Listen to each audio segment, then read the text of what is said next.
নানা সমালোচনার পরও ৩২ থেকে ৪৮ দলে উন্নীত হয়েছে বিশ্বকাপ। এর আগে ২ দফা ৮ দল বাড়লেও এবার এক লাফে বেড়েছে ১৬ দল। ঠিক কী কারণে এত দল বাড়িয়েছে ফিফা? বিশ্বকাপের আগে জানবো নেপথ্য কারণ। আমি ভরসা রাখি হিরোর স্মার্ট ওয়াটার পিউরিফায়ারে। ১০ জানুয়ারি ২০১৭ ফিফা সভাপতি জিয়ান্নি ইনফান্তিনোর প্রস্তাব অনুমোদন পায় ফিফা কাউন্সিলে।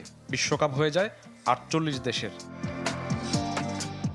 যদিও তা নিয়ে সমালোচনা সেদিন থেকেই। ফিফার যুক্তি ফুটবল বিশ্বায়নের, তবে নেপথ্যে অর্থ আর ক্ষমতা। ইনফান্তিনোর দাবি বিশ্বের আনাচে কানাচে ফুটবল আবেদন ছড়িয়ে দিতে বিশ্বকাপের পরিধি বৃদ্ধি। সংস্থার chief of global development আর্সেন Wenger ৪৮ দেশের বিশ্বকাপকে বলছেন ট্রুলি গ্লোবাল। ৩২ থেকে ৪৮ দলের আসর হওয়ায় ম্যাচ বাড়ছে ৪০টি, দিন অবশ্য মাত্র ৪। এবারের বিশ্বকাপ ৩৮ দিনের। ম্যাচ বাড়ায় কমছে ফুটবলারদের বিশ্রামের সুযোগ। বিশ্বকাপ শেষের ৩৪ দিন পর শুরু হবে ইংলিশ প্রিমিয়ার লিগ। আয়ও বাড়ছে ফিফার। $11 বিলিয়ন লক্ষ্যমাত্রা ঘোষণা করেছেন সভাপতি, তবে অর্থের লেনদেন আরও অনেক গুণ বেশি।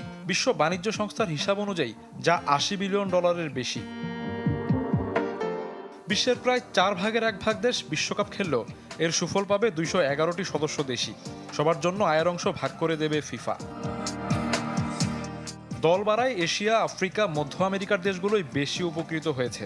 প্রথমবার গ্রেটেস্ট শো অন আর্থে খেলবে 4 দেশ। ছোট্ট কুরাসাও, কেপ ভার্দের সাথে আছে এশিয়ার জর্ডান ও উজবেকিস্তান। 52 বছর পর ফুটবল মহারণে দেখা যাবে কঙ্গোকে। দীর্ঘ 4 দশক পর ফিরছে ইরাক, আর 2 যুগের অপেক্ষার অবসান তুরস্কের। তবে অনেক ফুটবল বিশ্লেষকের ধারণা এক পেশে ম্যাচও বাড়বে অনেক। এমনকি গ্রুপ পর্বের 3 ম্যাচ ড্র করেও সুযোগ থাকবে নকআউটে যাওয়ার। 96 বছর আগে বিশ্বকাপ শুরু হয়েছিল মাত্র 13 দেশ নিয়ে। পরে 16, 24 আর 32 দেশে উন্নীত হয়েছে ধাপে ধাপে। রেকর্ড তৈরি হয় রেকর্ড ভাঙার জন্য। এবার রেকর্ডের অপেক্ষায় 48 দেশের বিশ্বকাপ। শফিউদ্দিন শাওন, চ্যানেল 24।